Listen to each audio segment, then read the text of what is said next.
Radio Educación presenta El fin justifica a los medios. De las rotativas a la fibra óptica. Radio, prensa, televisión, internet. El fin justifica a los medios. Expresiones mediáticas contemporáneas.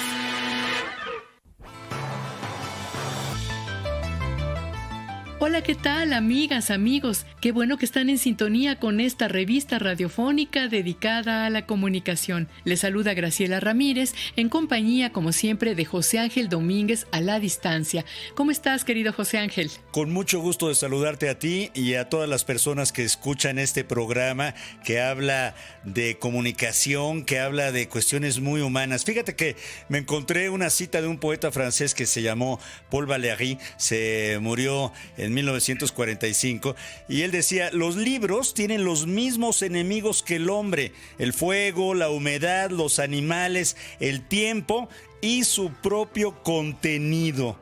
¿Qué te parece, Graciela? Oh, muy sabio. No lo conocía. Sí, porque está claro que, o al menos a mí me lo parece, que los problemas, los prejuicios, las atrocidades que existen en la vida real muchas veces se reflejan en las películas, en los programas, en las canciones que se producen en una cultura determinada. Pero nos preguntamos si estas producciones que se difunden a través de los medios de comunicación contribuyen a darle una cierta continuidad a esas problemáticas. Sí, es cierto, y a lo largo de la historia, los prejuicios, la discriminación y el sexismo se han plasmado en gran cantidad de obras de literatura, en películas, en canciones, pero actualmente muchos países están legislando a favor de la inclusión, de la diversidad, de la equidad de género, por lo que este tipo de contenidos mediáticos pues están siendo cuestionados por ser contrarios al marco legal y a la cultura que se está tratando de plasmar en los jóvenes, en los niños. De construir, sí, y de construir también, ¿no? Y fíjate qué interesante, porque recientemente Disney, ellos son la productora más importante del mundo en creación de contenidos para menores de edad, pues ha retirado de su plataforma online algunas películas que nosotros llamamos clásicas a lo mejor y que fueron vistas por millones de personas en las décadas pasadas y ahora no son socialmente correctas. A partir de esto, en los medios se ha dado un debate y se ha citado una lista creciente de películas, de caricaturas que son cuestionadas por dar malos ejemplos de conducta. Bueno, la polémica ahora es: ¿qué hacemos con esos contenidos tóxicos? ¿Deben ser cancelados o simplemente etiquetados para analizarse, para poder desarrollar una visión crítica en los receptores? Bueno, pues sobre esto vamos a platicar con la doctora Marilú Garay, académica de la Universidad Pedagógica Nacional. También les ofrecemos nuestro resumen con las noticias de comunicación más importantes de la semana en la sección Notimedios. Así es que lo invitamos a que se quede y participe aquí, en El Fin Justifica a los Medios. Saludamos con mucho entusiasmo a todas las personas que nos escuchan a través de nuestras frecuencias. En la Ciudad de México, el 1060 de amplitud modulada, el 96.5 en FM. En Mérida, Yucatán, 107.9 FM. Y en Hermosillo, Sonora, 104.3 FM. Por internet nos pueden escuchar en radioeducación.edu.mx y también a todas las personas que lo hacen a través de nuestras emisoras hermanas. Son Radio Universidad Autónoma del Estado de Morelos, Radio Universidad Autónoma de Baja California, Instituto Latinoamericano de la Comunicación Educativa en la Ciudad de México, Iguala Radio en Guerrero, El Escarabajo Radio en Jalisco, Radio Paraíso en Los Reyes, Michoacán, Radio Universidad Juárez Autónoma de Tabasco y Radio Universidad Autónoma de Occidente en Los Mochis, Sinaloa. También saludamos a todas las personas que escuchan el podcast en las redes sociales y por supuesto en la página de Radio Educación. Gracias por su participación. En Twitter estamos como @radioelfin y en Facebook como El Fin Justifica a los Medios. Les invitamos ahora a escuchar Notimedios, con la selección de las noticias de comunicación más importantes de la semana, realizada por nuestra compañera Ángeles Medina. Notimedios. En Puebla, el Colectivo Nacional Alerta Temprana de Periodistas y Defensores de Derechos Humanos exigió a las autoridades estatales y federales que actúen ante los casos de violencia registrados contra periodistas y comunicadores en los últimos meses. La agrupación señala que en solo 50 días se han documentado 15 nuevos casos considerados de altísimo riesgo en los que se ha atentado contra la vida y la libertad de expresión de las víctimas. Además, destaca que periodistas y medios de comunicación se mantienen bajo el terror y la amenaza de grupos delictivos quienes pretenden obligarlos a cambiar su línea editorial en los municipios con más altos índices de violencia en la entidad. Cabe señalar que en las últimas semanas la casa del periodista Eduardo Martínez, corresponsal en Tezuitlán, quien además cuenta con medidas cautelares, fue allanada, mientras que el domicilio de Augusto Simón Valencia, corresponsal en la zona del Triángulo Rojo, fue baleado por personas desconocidas. Ambos periodistas hasta ahora no han recibido apoyo. La Organización Comunicación e Información de la Mujer, CIMAC, señaló que las mujeres periodistas en México enfrentan un doble riesgo. Primero, porque en el país se cometen 10 feminicidios diariamente, y segundo, porque México se encuentra entre los primeros lugares de periodistas y defensores de derechos humanos asesinados en el mundo. De acuerdo con Lucía Lagunes, directora de CIMAC, en lo que va de la administración del presidente Andrés Manuel López Obrador, se han documentado 434 agresiones contra mujeres periodistas. Con estos registros se señala que en 2020 hubo un incremento de 53% en las agresiones contra mujeres comunicadoras en comparación con 2019. En este sentido, Lucía Lagunes destacó que los medios de comunicación deben asumir el compromiso de garantizar a las mujeres espacios libres de violencia, mientras que el Estado tiene la obligación de garantizar protección para que las periodistas puedan hacer su trabajo libre de agresiones e intimidaciones. Y en noticias internacionales, Facebook presentará una nueva plataforma de publicación en los próximos meses en Estados Unidos, la cual permitirá a los escritores y periodistas independientes alcanzar nuevas audiencias y monetizar su trabajo mediante boletines enviados por correo electrónico y sitios web individuales. Hasta aquí las noticias de comunicación más importantes de la semana. Le invitamos a que visite nuestro blog elfinjustifica.wix.com/notimedios. Le invitamos a consultar Notimedios en nuestra página de Facebook, El Fin Justifica los Medios, y también en el blog elfinjustifica.wix.com/Notimedios. Nos da muchísimo gusto recibir sus puntos de vista, sus comentarios, sus críticas.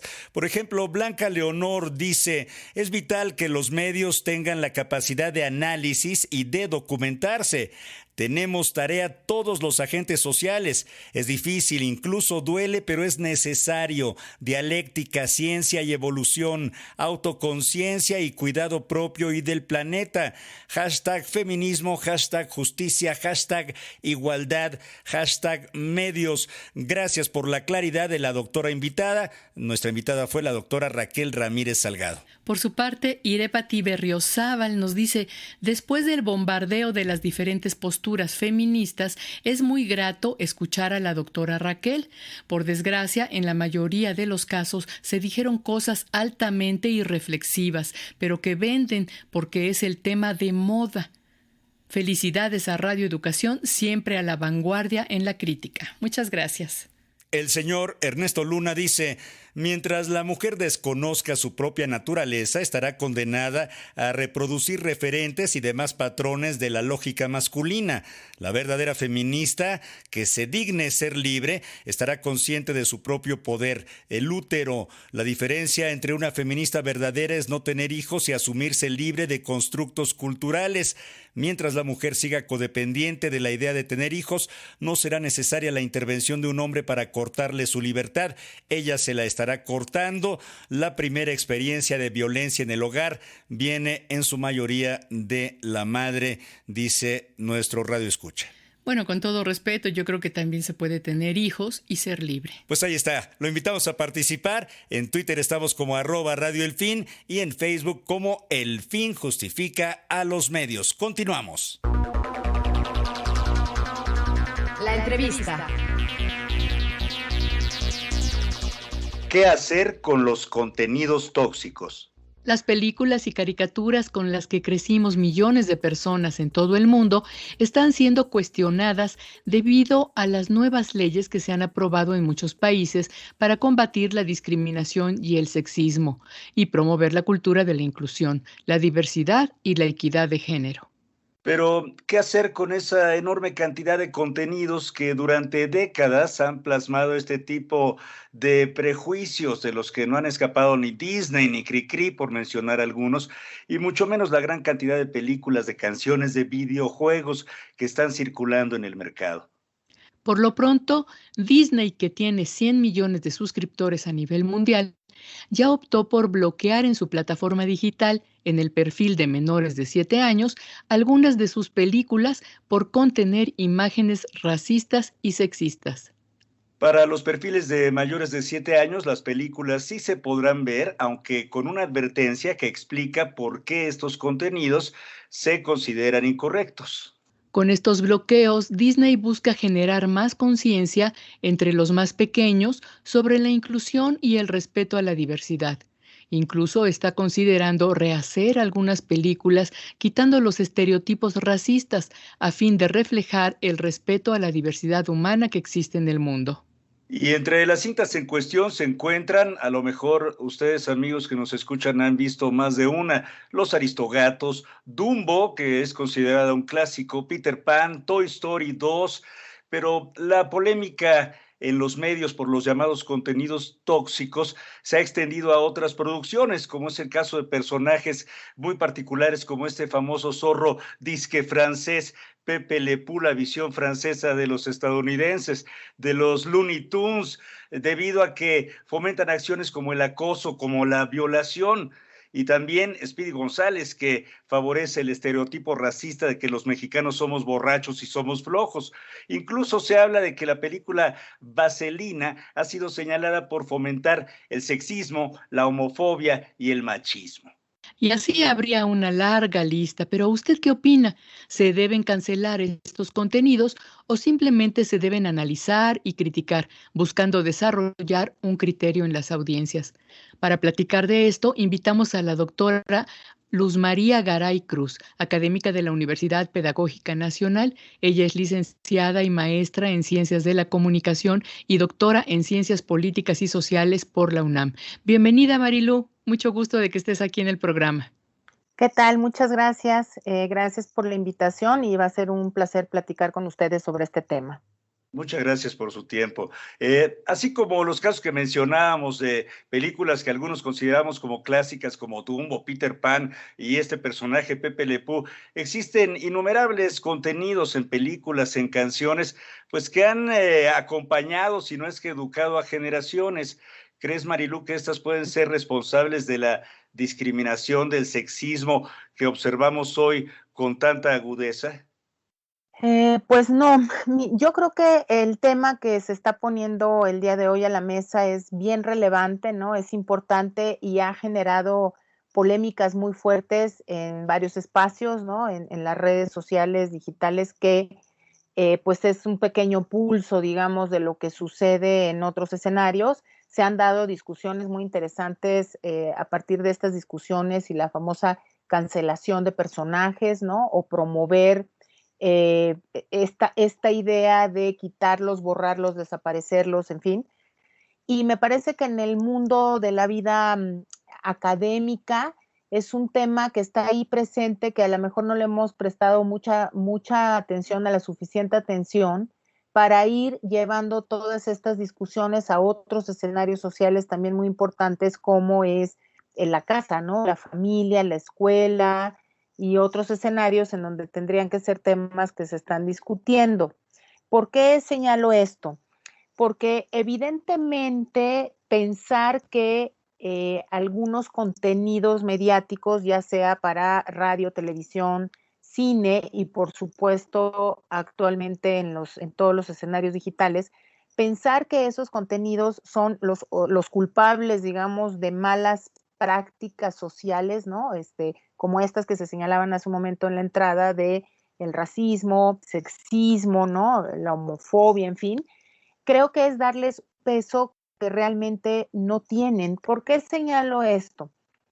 Porque en una revisión, digamos así, muy sencilla de lo que implican los procesos de comunicación y socialización de los seres humanos, pues sabemos que justamente en los espacios de socialización primaria, que básicamente es la familia, es donde los infantes aprenden con H, ¿no? De a aprender el mundo, aprenden a nombrarlo, aprenden las reglas sociales, aprenden cómo enunciar las cosas y cómo relacionarse con los otros. Entonces, hay mucha necesidad, digamos, de hacer una conciencia crítica muy fuerte de cómo estamos al interior de nuestras familias, criando a esas infancias, digamos, ¿no? A esos niños, adolescentes también, y qué tanto de esas prácticas negativas que acabamos de enunciar realmente las aprenden en la casa o en el barrio, ¿no? En estos entornos de socialización primaria más inmediatos.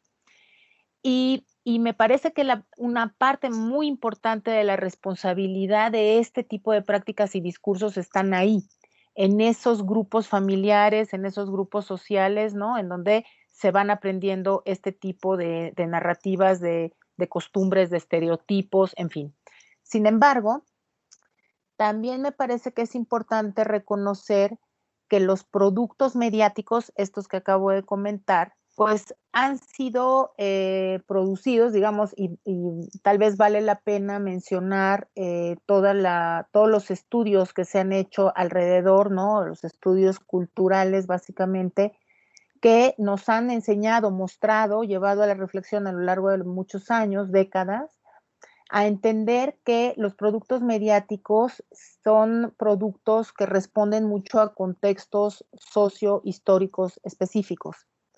Y cuando decimos eso, es decir, una cosa bien importante, porque evidentemente en el producto mediático hay una carga, ¿no? Una carga ideológica de las personas, las empresas que los producen, y esa carga ideológica está reproduciéndose finalmente mucho del contexto y del momento específico del momento de la producción. Por ejemplo, eh, todos estos contenidos como Vaselina que se mencionaba, ¿no? En donde, bueno, la trama va, en donde, bueno, es el muchacho rebelde, ¿no? Rockero, un estereotipo muy trabajado ahí, y una joven mujer que quiere ser valorada y apreciada por ese tipo de joven y que a su vez aparenta una personalidad como demasiado abierta, ¿no? Como hasta con un cierto manejo de sexualidad mucho más abierto que el de las demás, y en donde hay una figura también muy estereotipada de la muchacha dulce, ingenua, que se viste de otra manera, pero que con tal de agradar al joven que le gusta, comienza a vestirse de otra forma. Entonces, la lectura que se puede hacer de ese tipo de producto mediático, ¿no?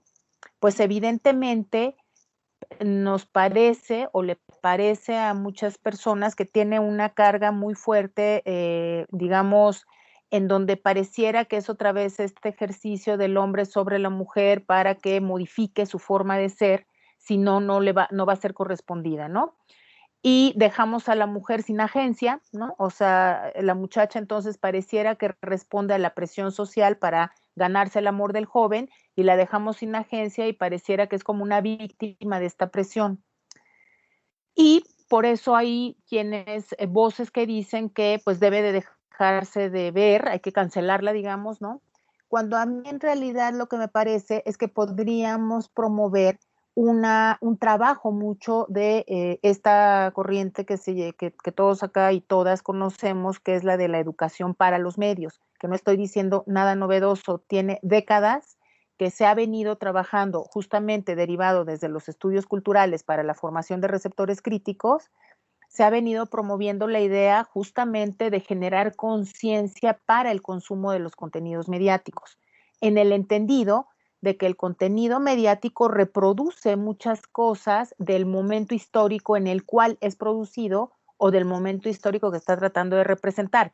Entonces, tal vez lo que puede ser más útil, digamos, es justamente generar una conciencia crítica para la recepción de estos productos como esta película y a lo mejor hacer un análisis de cómo sí, ciertamente en la película la muchacha buena, dócil, etcétera, es un estereotipo que responde a otro estereotipo, presentan a la muchacha que también pareciera ser la mala de la historia, pero en realidad no es mala, es una mujer que toma decisiones, pero mucho en función de la pareja masculina, ¿no? Y entonces más bien hacer un análisis de cómo podía haber sido en ese momento ese tipo de relaciones afectivas entre hombres y mujeres, ¿no? Que tanto la presión social de los amigos, el sentido de pertenencia podía jugar un papel muy importante y hacer un análisis poniéndolo en su contexto, porque si lo ponemos en el contexto actual, evidentemente ya no coincide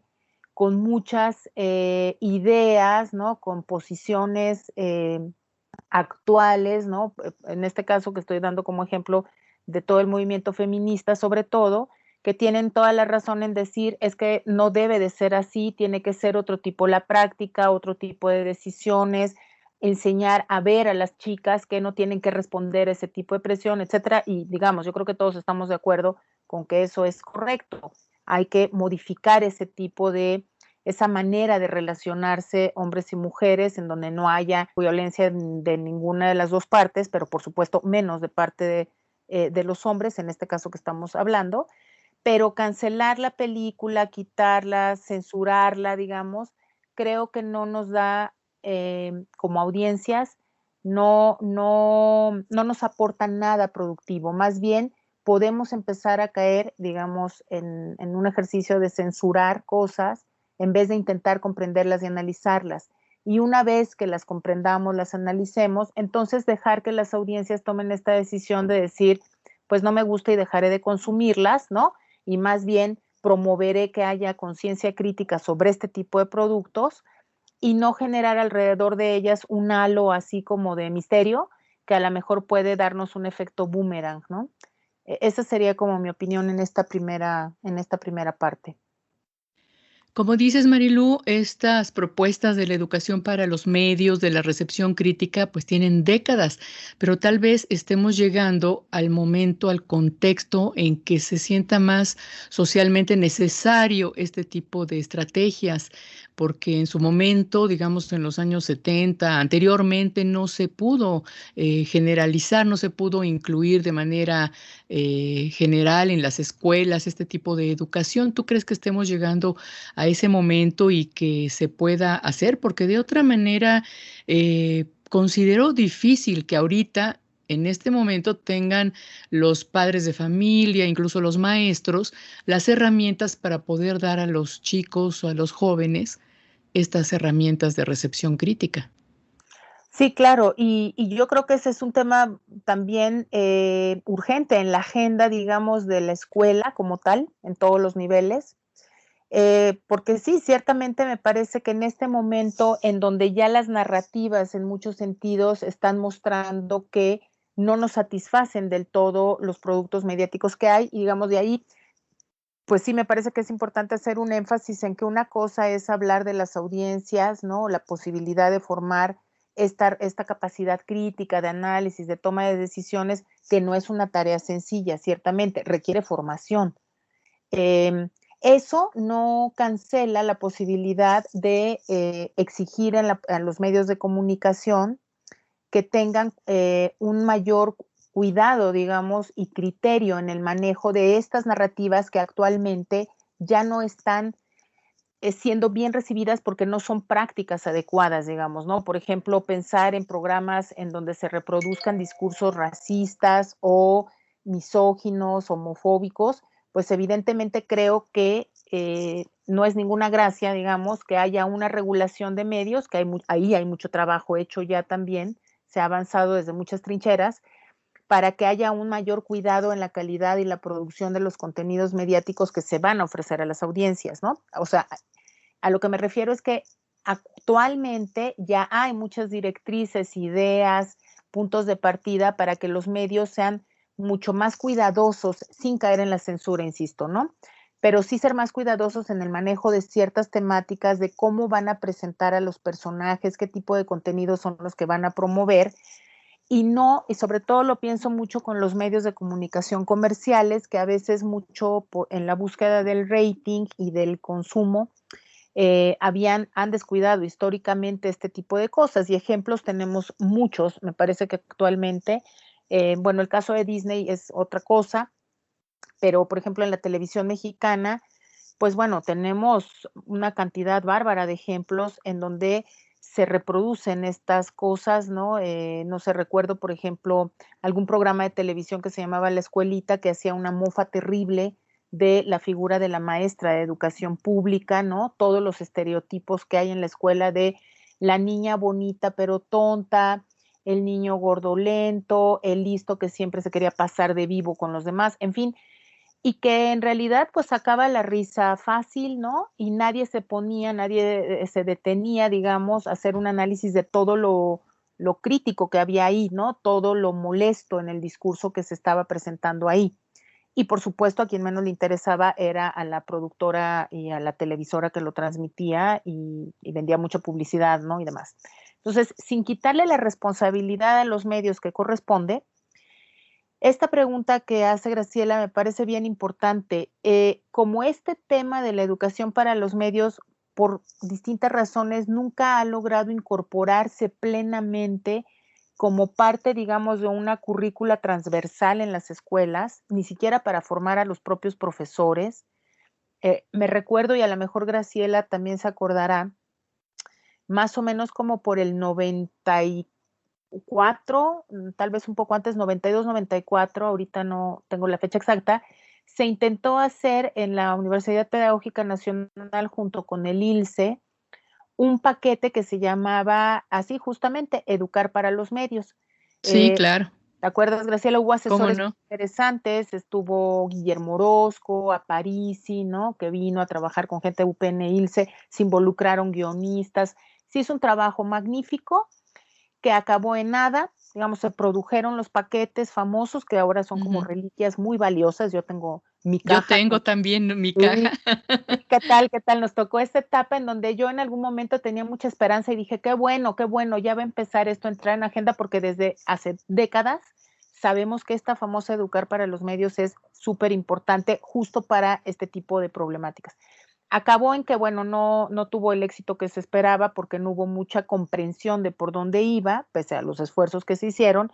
Y bueno, sí se dieron algunos diplomados, hubo colegas de la UPN que retomaron ese trabajo y incluso hicieron una versión para dar en línea ese diplomado con el material.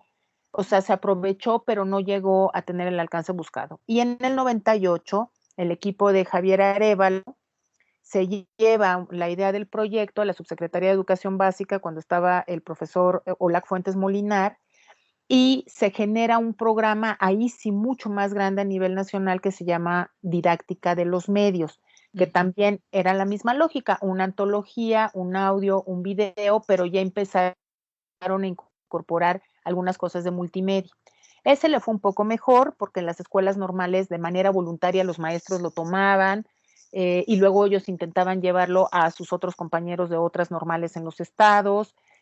Bajó un poquito a primarias, se intentó que entrara como un curso de actualización de verano para el Magisterio Nacional, y finalmente por un tema sindical no se logró, lo cual fue lamentable, pero ese programa tuvo un poco más de impacto y de éxito, pero han sido los únicos dos esfuerzos, por lo menos que yo sé, desde la parte institucional educativa, que se ha puesto ese tema en la agenda de la política educativa del país.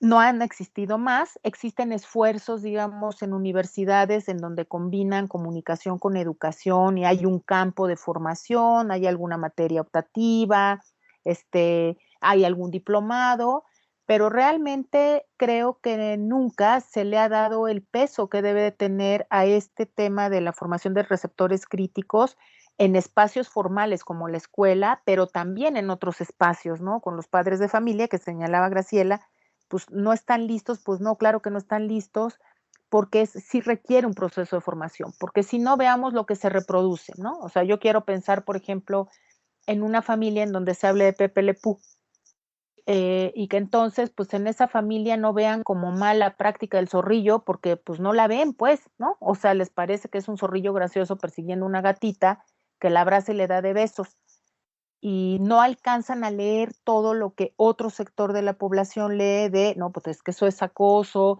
porque la gatita no quiere, porque la obliga físicamente a dejarse que le dé los besos, porque la pobre le tiene miedo a encontrarse al Pepe Le Pew.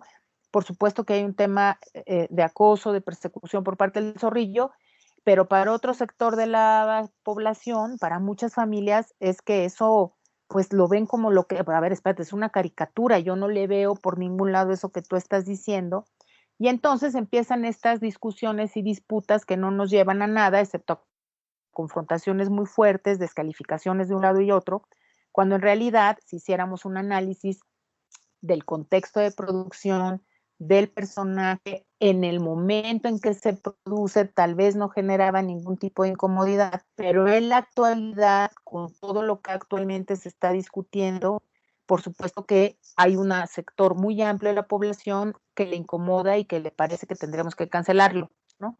Por supuesto, y menudo trabajo que se espera ahí. Son muchos años de insistir, sobre todo en ciertos medios, los medios públicos. Si hablabas, Marilu, de medios comerciales, en donde principalmente la televisión abierta, pues se siguen reproduciendo estos contenidos que estamos absolutamente en contra de la censura, pero nos preguntamos también si es suficiente clasificar, etiquetar las películas, tal vez explicar las razones, ¿no?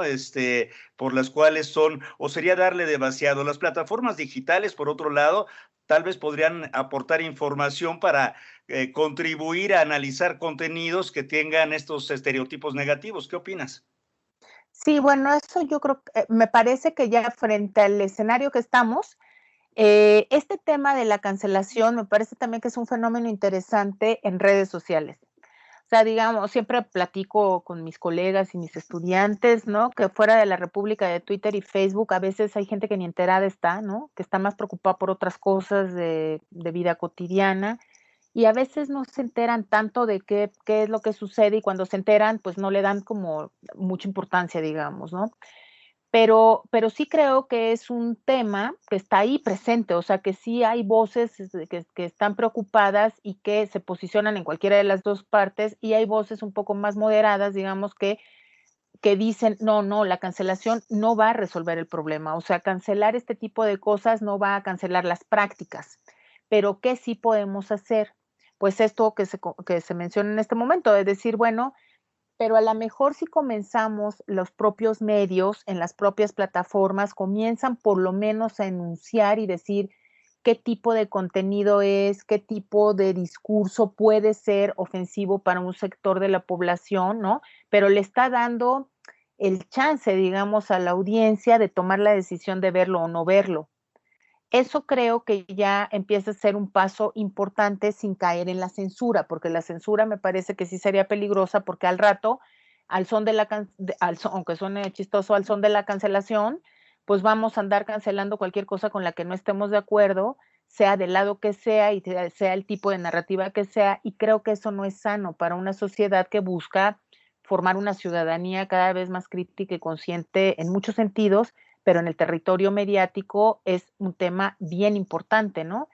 Entonces, que empiecen los medios, las plataformas a reconocer que ciertamente esos productos puestos en el contexto actual tienen discursos que ya van en contrasentido, digamos, de las cosas que se están promoviendo ahora, de los derechos, del reconocimiento de la otredad, ¿no?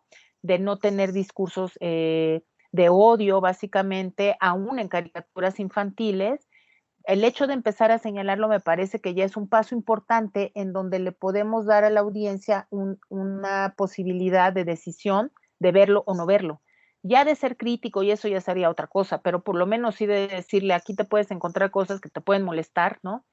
Y tú decidirás si lo ves o no lo ves.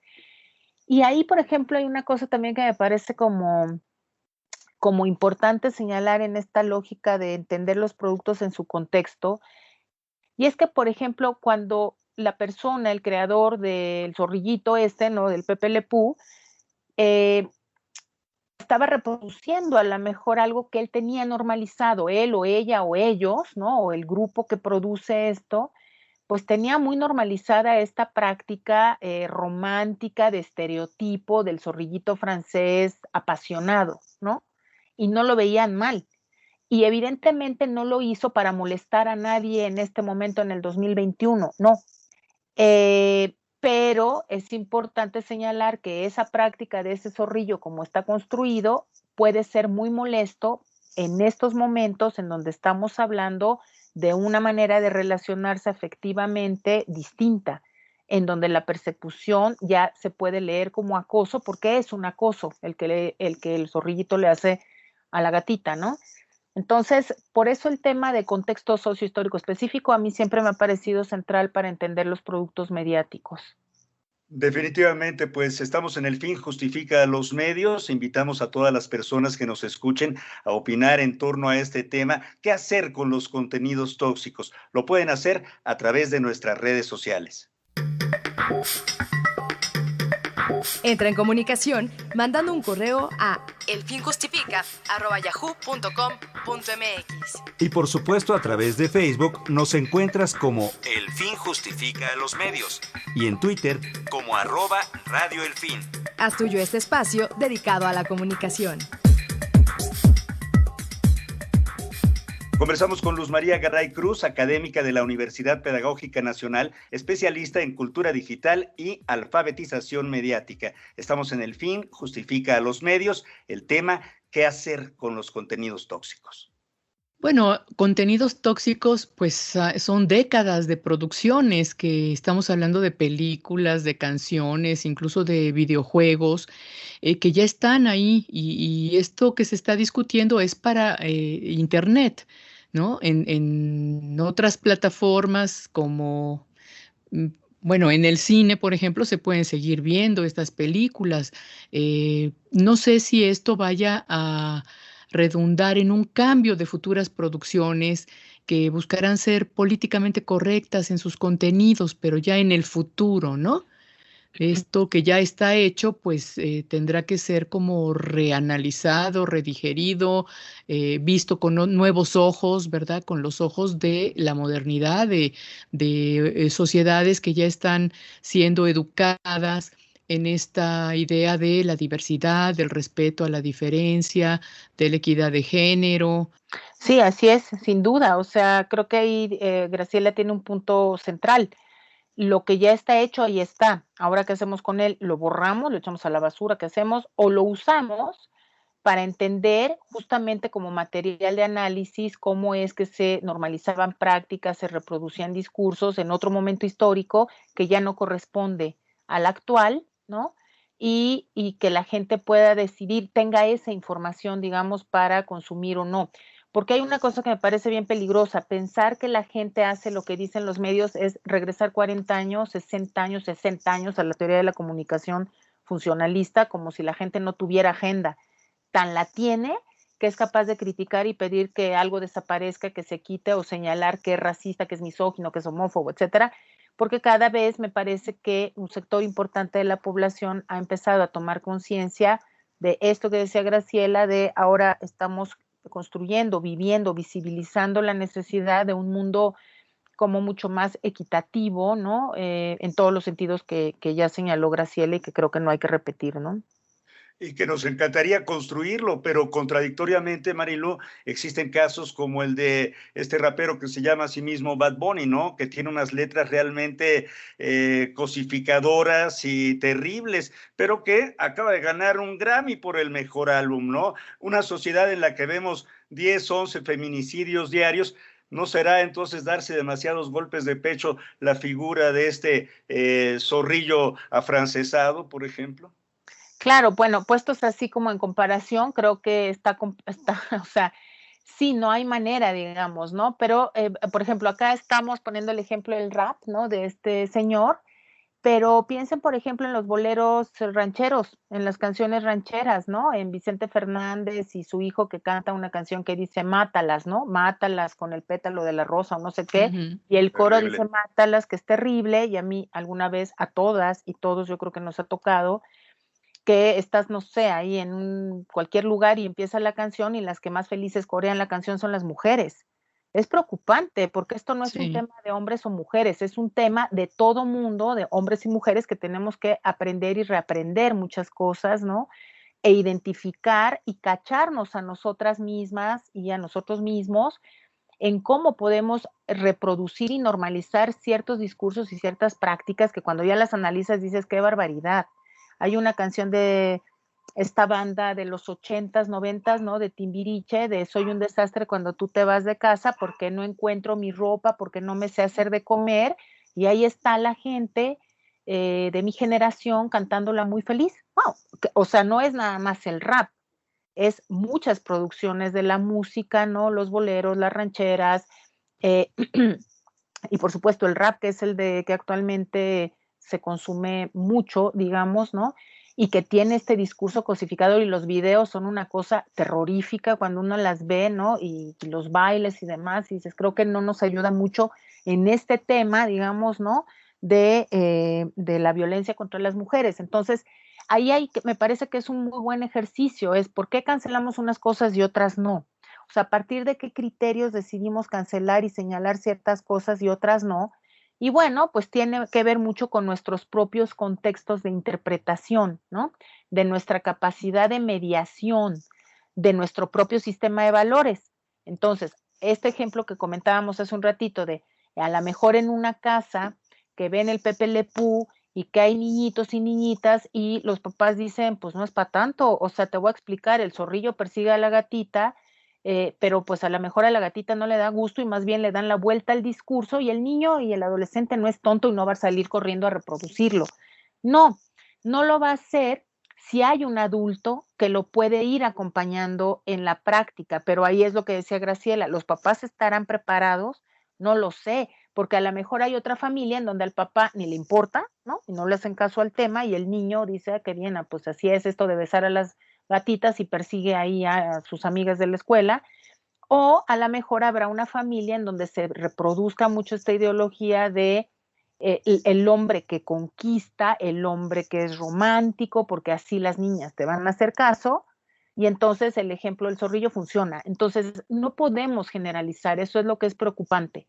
Tenemos que entender estas instituciones mediadoras de las que habla Guillermo Orozco justamente, y una de ellas, que se vincula con lo que comentaba yo al principio de la charla, que es los espacios de socialización primaria, o sea, la familia, es la primera instancia de mediación que a mí me hace valorar si esa práctica es correcta o no correcta, si lo que está diciendo la canción me hace sentir cómoda o incómoda, si como estoy viendo que en esa película o en ese comercial están manejando el trato con las personas indígenas, me hace sentido o no me hace, o me enoja o me gusta, y entonces negocio con el contenido mediático, ¿no? Y todo eso implica un ejercicio de autocrítica fuerte para el cual se necesita formación, porque si no, pues normalizamos las prácticas y le aplaudimos al Bad Bunny y cantamos y coreamos sus canciones y no nos parece tan grave, ¿no? Pues porque ahí pues no es para tanto. Pero para otras personas que van en otro sentido, pues, señalan esto que nosotros estamos diciendo aquí. O sea, es una cosificación terrible de la mujer que hay que señalar constantemente. Y por eso yo creo que este es un tema muy complejo, multifactorial, en donde la capacidad, digamos, de interpretación y resignificación de los contenidos mediáticos tiene que atravesar a fuerza por una estrategia de formación. Ahora, esta crítica en los medios también animará a quienes producen contenidos, ya sea películas, canciones o lo que sea, a tener más cuidado con lo que están haciendo, ¿no? Es el caso de Disney, que ya se ha propuesto que su última película, esta que se llama Raya y el último dragón, va a ser diferente, ¿no? O casos como el de Café Tacuba, que retiraron de su Mm, repertorio esta canción de ingrato. Ingrata, ¿no? Creo que eso puede generar un cambio también, tal vez, en quienes hacen telenovelas, películas, etcétera. Pero todavía tenemos casos en la televisión en internet, como por ejemplo este producto mexicano que es Broso, el payaso tenebroso, ¿no? Quien ha sido criticado, aunque él lo niega, ¿verdad? Por su contenido machista y cosificador de la mujer. ¿Qué debería de hacerse con este tipo de contenidos dirigidos a adultos, pero que muchas veces también los niños o los jóvenes pueden estar viendo en casa? Claro. Bueno, ese me parece como el ejemplo extremo. Primero el caso de Disney. O sea, creo que es toda esta presión social que hay, incluida esta idea de la cancelación, y si no la cancelación, por lo menos señalar que ahí hay discursos negativos de odio, etcétera, etcétera. Va a ser útil en tanto vayan atendiendo, digamos, los medios y entendiendo la importancia que tienen, porque si bien no es que influyan a la gente, pues sí son los medios que consume la gente y que puede darle algunas pistas, ¿no? Y pautas de conducta con las cuales se siente identificado. Entonces, si yo me identifico con un discurso racista porque así lo he normalizado, pues los contenidos con ese discurso racista me van a seguir gustando, los voy a celebrar y los voy a consumir. Entonces, por eso decía que la responsabilidad de los productores en general de estos contenidos en todas las plataformas es una responsabilidad importante en donde deben atender justamente esto que se está señalando desde la sociedad y que además se tiene que seguir trabajando más fuerte de lo que ya se ha hecho en toda la legislación con contenidos y el tratamiento de contenidos para cambiar sus discursos, justamente ser mucho más cuidadosos con todo el manejo que se puede hacer en este sentido. Pero cambiar eso no va a cambiar a la sociedad, es decir, es un factor muy importante y es su responsabilidad hacerlo. Pero el cambio de estas prácticas se da en el terreno de lo social, se da desde las familias, se da desde la escuela, se da desde la movilización social también, ¿no? Ir señalando cosas que se tienen que cambiar porque ya no estamos bien viviendo de esta manera, ¿no? Pero no, yo no le daría, digamos, como el peso total a los productores, porque además los productores tipo Disney, pues no son tontos. Y entonces, bueno, ahora quieren princesas guerreras, empoderadas, independientes, vamos a hacer esas princesas. Ahora quieren que haya diversidad sexual con las películas y con las princesas, vamos a tener una Marvel, ¿no? Nuestra primera heroína lesbiana. ¿Está mal? No, no está mal. Me parece que está bien que comiencen a incorporar ese tipo de cosas, pero ¿por qué lo hacen? Pues lo hacen por una lógica de estrategia de mercado y es sabido siempre que tanto el Estado y el gobierno como todo el sistema capitalista pues se van apoderando de estos discursos que surgen de la movilización social, del grito social, de la exigencia social y empiezan a encontrar una manera de convertirlos en productos o en leyes o en cosas así. Entonces tampoco es que sean hermanos de la caridad y eso sí creo que debemos también tenerlo en cuenta. Que está bien que Claro. lo estén haciendo, pues yo creo que sí. Y por otro lado, cosas como Broso, pues sí, porque la formación de recepción crítica no es nomás con los niños y los adolescentes. Los adultos necesitamos mucho este trabajo justo para darnos cuenta que tanto hemos normalizado prácticas que no son correctas. O sea, toda la gente que se ríe de las cosas que hace Broso, de cómo trataba a las mujeres en su programa y que les parecía muy gracioso, en este momento yo espero que estén haciendo una revisión y diciendo, es cierto, no me había dado cuenta de lo misógino, machista que es este tipo, ¿no? Y ojalá ya no tenga espacios. Eh, Cosa que creo que no va a pasar porque el tipo ahí sigue y ya vimos lo que pasó en redes, ¿no?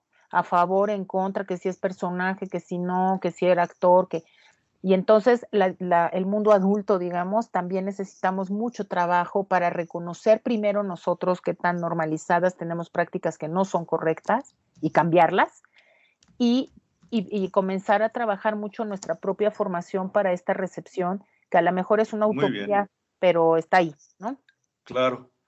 Marilú Garay Cruz, muchas gracias, académica de la Universidad Pedagógica Nacional, especialista en cultura digital, en alfabetización mediática.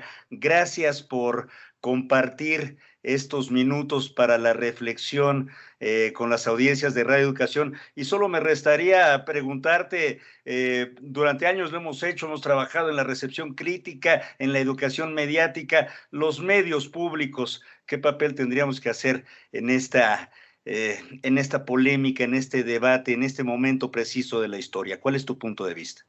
Bueno, pues yo creo que han hecho cosas muy interesantes. Para empezar, todo el trabajo que hay ya de los medios públicos en el tema de sus defensores de audiencias, por ejemplo, me parece que es un paso bien importante empezar a reconocer que las audiencias tienen derechos.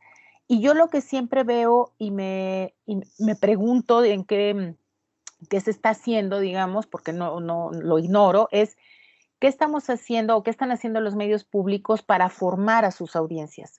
O sea, para formar estas audiencias críticas de las que estamos hablando a partir, pues no sé, de productos, de programas, de estrategias, ¿no? En donde puedan ir incorporando todos estos contenidos, ¿no? Y estas reflexiones entre las audiencias que les consumen, porque me parece que la apuesta está ahí. Los medios comerciales no creo que lo hagan, francamente, y si lo hacen, ya dijimos por qué, pues porque ven en el fondo un tema de mercado y de negocio. Pero a los medios públicos la apuesta es otra, es esta de formar una ciudadanía consciente, crítica, con capacidad de decisión, y que a lo mejor esa audiencia sea capaz de decir esto que estamos diciendo. A ver, ese producto, esa película que en este momento nos incomoda, en el momento en que se hizo, respondía a otras cosas, y a mí ahora me permite incluso hacer un análisis de otra época y de cómo eran los contenidos mediáticos en otro momento y cuánto tienen que cambiar en la actualidad, ¿no? Yo creo que ahí la tarea de los medios públicos, en agenda pendiente, está este tema que más que nunca ahora, por la pandemia y por muchas situaciones, estamos expuestos a muchísimos contenidos mediáticos de todo tipo, las fake news, en fin, todo eso, en donde la formación de receptores críticos podría estar en su cancha, a encabezar, digamos, una campaña bien fuerte, ¿no?, de formación de este tipo de audiencias. Pues muchas gracias, Marilú. Estuvo muy interesante la plática contigo. Esperamos que nuestras audiencias profundicen más en esta información. Nosotros vamos a estar compartiendo algunos artículos, algunas conferencias que nos hemos encontrado por ahí sobre este tema en nuestras redes sociales. Por favor, síganos, porque es muy importante estar enterados de este tema para poder entender lo que estamos absorbiendo, tal vez sin darnos cuenta, de los medios de comunicación. Muchas gracias, Marilú. Hasta pronto.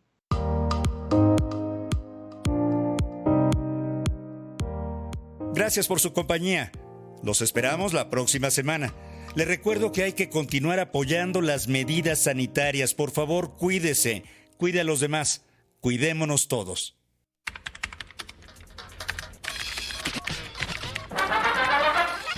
Radio Educación presentó El fin justifica a los medios. Expresiones mediáticas contemporáneas. El fin justifica a los medios. Trabajamos para usted Luis Oropesa, Sofía Rivera, Miroslava Jasso, Ángeles Medina, Alexia Cervantes y José Ángel Domínguez en una producción de Graciela Ramírez para Radio Educación.